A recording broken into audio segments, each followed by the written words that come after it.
La Côte d'Ivoire est toujours pas de résultat du second tour de la présidentielle qui s'est donc déroulé dimanche dernier. La commission électorale indépendante avait jusqu'à hier 24 heures pour donner les résultats provisoires. Mais son président réclame plus de temps malgré les appels de la communauté internationale et du camp Ouattara. Une question ce matin.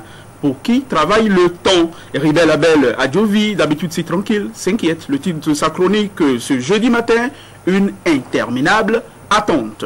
L'actualité ivoirienne, décidément partout ce jeudi, alors que le monde retient son souffle. Sulpice Oscar Bagedi, lui, tire les leçons d'un scrutin pour le béninois Boni Yayi. Boni Yayi et Laurent Gbagbo ont-ils le même destin? Gbagbo en grande difficulté. Alors, à Cotonou, on doit tirer les leçons d'un scrutin. On doit en prendre de la graine et peut-être réajuster. Le titre de la chronique nationale de Sulpice Oscar Bagedi, le destin Yayi Gbagbo. Malik Seibou Gominan, dans son commentaire, s'intéresse au sort de Sefou Fabon. Cette fois, c'est sûr, on est bien au Bénin. Le président du MADEP endure le martyre. C'est ce qu'il dit en tout cas. On aura les détails tout à l'heure avec Malik Gominan. Voilà pour le sommaire. On prend les mêmes ou presque et on recommence. Vous aurez vos traditionnelles rubriques du jeudi. Bonjour, bon réveil et bienvenue sur Canal 3, bien entendu.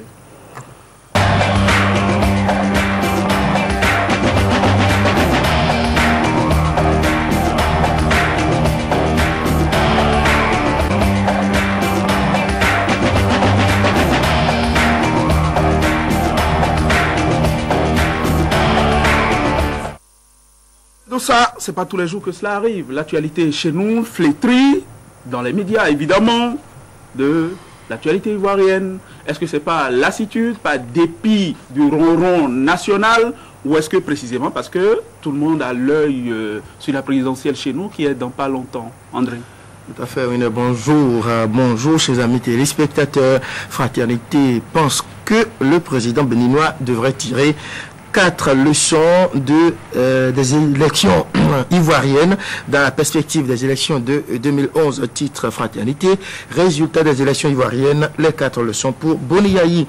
Et au nombre de ces 4 leçons, il n'est pas impossible, écrit le journal, il n'est pas impossible de battre un président en exercice candidat à sa propre succession. Il est très risqué d'être candidat et presque seul contre tous.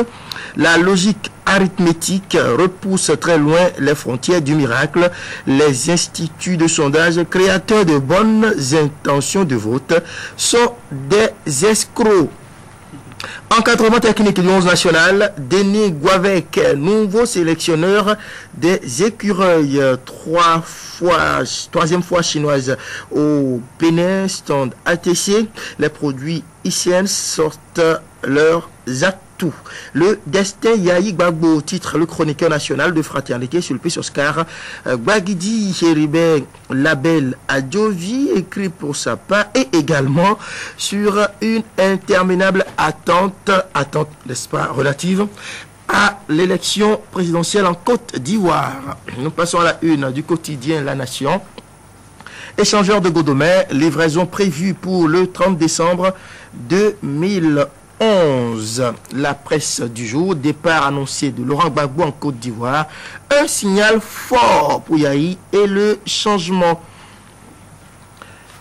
Le quotidien Sagesse Info, mauvaise nouvelle à ICC Service, le PDG Guy Aklogan dans un état critique. Que fera le gouvernement si une évacuation sanitaire s'imposait? La Nouvelle Tribune, liberté et sécurité en démocratie, le discours paradoxal de Boni Yayi. Kogin Douro à l'école du chef de l'État, sortie d'ouvrage sur le changement. Jérôme Carlos et Thomas Boya sortent le volume 3. Nord-Sud quotidien, présidentiel 2011, Mbedi investit le 18 prochain. Quotidien Nokwe, présidentielle 2011, Mbedi investit candidat de l'UN le 18 prochain. 24 heures au Bénin, Parti national ensemble, la base du professeur Tevouedre Lach Yayi. Le progrès, bras de fer autour du budget de l'Assemblée, les sages de la Cour pour trancher. Le matin, revendication syndicale, la CSTB reprend la grève ce jour présidentiel en Côte d'Ivoire, l'annonce des résultats bloqués. Nouvelle expression, défalcation pour faire de grève dans le secteur sanitaire, bras de fer entre gouvernement et syndicats. Quotidien L'Aurore. Dans l'attente des résultats, la Côte d'Ivoire suspendue au silence des urnes. L'informateur. Pour une affaire d'environ 2 milliards de francs CFA, ça siffle dans le collimateur de la BIBE. Blocage de l'étude du budget exercice 2011. Le gouvernement et la Cour constitutionnelle font peur. L'indépendance, second tour de la présidentielle entre Laurent Gbagbo et Alassane Ouattara. Voici les résultats définitifs des élections en Côte d'Ivoire. Et l'indépendant qui est certainement dans le secret des dieux pense que Alassane Ouattara a gagné les élections avec 53% contre 44% pour Laurent Gbagbo. Nouvelle mutation. Élection, je rappelle que ces résultats n'engagent que ce quotidien, l'indépendant. Oui, nouvelle mutation, élection présidentielle et législative de 2011. Quel sort pour les nouvelles lois électorales votées par les députés? À Dinancourt, candidature à la présidentielle de 2011. 3 poids lourds et des outsiders. La nouvelle génération, pour son élogieux parcours de bâtisseur et d'homme d'action, le maire Séverin Adjovi reçu dans la dignité Grand Croix de l'Ordre national demain. L'autre quotidien, caution de 100 millions et augmentation des sièges au Parlement, la mouvance saisit la Cour constitutionnelle. Et pour finir, nous revenons à la une de Fraternité. Le destin Yayi Gbagbo, titre le chroniqueur national du journal. Il s'agit bien évidemment de Sulpice Oscar Gbagidi. Et pendant que le chroniqueur international et rebelle Abel Adjovi s'intéresse à cette interminable attente par rapport à la publication des résultats de cette élection, la manchette du journal est consacrée aux 4 leçons que le président béninois Boni Yayi devrait tirer de ces résultats, les résultats des élections présidentielles en Côte d'Ivoire. Leçon numéro 1. Il n'est pas impossible de battre un président en exercice candidat à sa propre succession. 2. Il est très risqué d'être candidat et presque seul contre tous. 3e leçon, la logique arithmétique repousse très loin les frontières du miracle. Et puis 4e et dernière leçon, les instituts de sondage, créateurs de bonnes intentions de vote, sont, selon Fraternité, des escrocs. Encadrement technique du 11 national, Denis Guavec, nouveau sélectionneur des écureuils. Ce sera tout. Merci. À très vite. Oui, nous allons réviser notre leçon. La dernière, en tout cas, la une de Fraternité. Les instituts de sondage, créateurs de bonnes intentions de vote, sont des escrocs. Ah oui. Ça m'a fait sourire. Comme quoi, l'enfer est aussi pavé de bonnes intentions. Il faut faire très attention. Et parfois, ça débarque de Paris avec... mettons, des simulations qui n'ont rien à voir avec la réalité. Et il y a une question que je vous ai posée tout à l'heure, vous n'avez toujours pas répondu. Et moi, je vais m'essayer, je vais m'avancer. J'ai dit, est-ce que c'est pas dépit, pas ennui du ronron national que ce matin, tout le monde s'intéresse à la Côte d'Ivoire, ou est-ce que c'est parce qu'on a les yeux rivés sur mars-avril 2011 chez nous? Vous avez la réponse? Les deux sont tout à fait valables, nous sommes. Oh, ça veut dire que vous suggérez qu'il y a bien ennui chez nous maintenant. Ouais. Une part de lassitude. Un petit peu quand même. D'accord. Allez, on se retrouve tout à l'heure. Merci André. Place au bulletin d'information. Très béninoise cette fois-ci. Ce sera avec Léandre Dosso.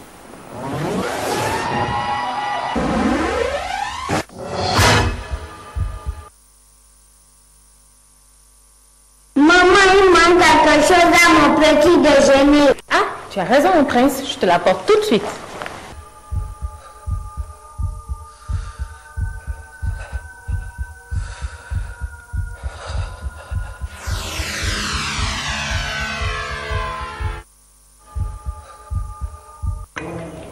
C'est mieux comme ça.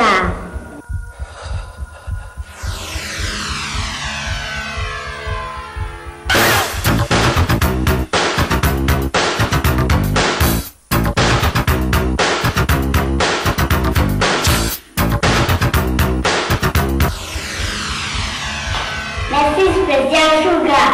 Special Sugar, le sucre qui vous éveille à la vie. Sugar, Special Sugar.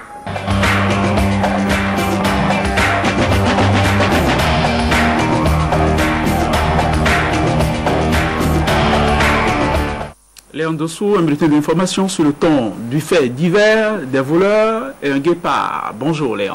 Bonjour Winner Abessi, bonjour à tous et à toutes. Encore 3 hors-la-loi dans les mailles de la gendarmerie de Boycon dans une opération conjointe menée par le groupement Centre et la compagnie d'Abomey. Ces présumés auteurs de plusieurs cambriolages perpétrés à Boycon et à Abomey ont été mis hors d'état de nuit et présentés à la presse hier. Le reportage. Pas de répit dans la traque au hors-la-loi dans le centre Bénin en cette veille des fêtes de fin d'année. La gendarmerie de Boycon, dans une mission conjointe avec le groupement Centre d'Abomey, vient de mettre une fois encore la main sur des individus voleurs et braqueurs. Sur eux, il a été découvert des pistolets de fabrication artisanale, des téléphones portables, des objets à défoncer, des démarreurs passe-partout de voitures, des billets de banque et bien d'autres objets. Et ces 3 individus que vous voyez, c'est des présumés suffisamment coupables. Ils sont tristement célèbres dans le cambriolage. Vous savez, au début du mois de novembre, il y a eu un cambriolage des Japonais au niveau des accords. On était mis sur leur piste quand on a trouvé ces éléments en pleine opération. Heureusement pour eux, ils ne sont pas allés loin. Sinon, on les aurait rattrapés d'une certaine façon. Alors, la perquisition a donné ce que vous avez vu.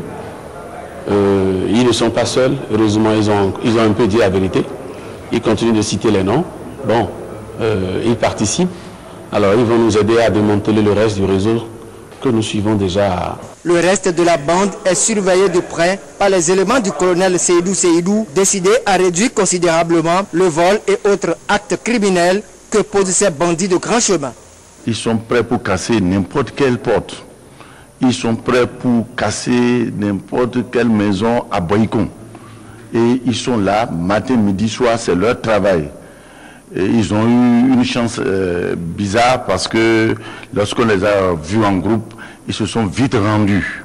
Et malgré qu'ils soient armés, ils n'ont pas tenté de tirer. Il y a 12 personnes qui sont en tenue treillis et qui sont à Boycon, qui sont en train de faire des attaques sur des gens. Nous demandons encore une fois à la population de Boycon de s'évertuer pour nous montrer ces individus, ces vils individus. Nous sommes prêts à aller jusqu'au bout.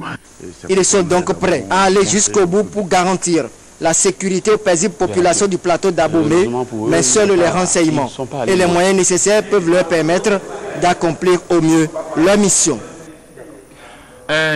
Un léopard qui sème la terreur dans le village de Bokonokwe, arrondissement de Gbanamé, commune de Zayanado, a été maîtrisé mardi par les éléments des eaux et forêts.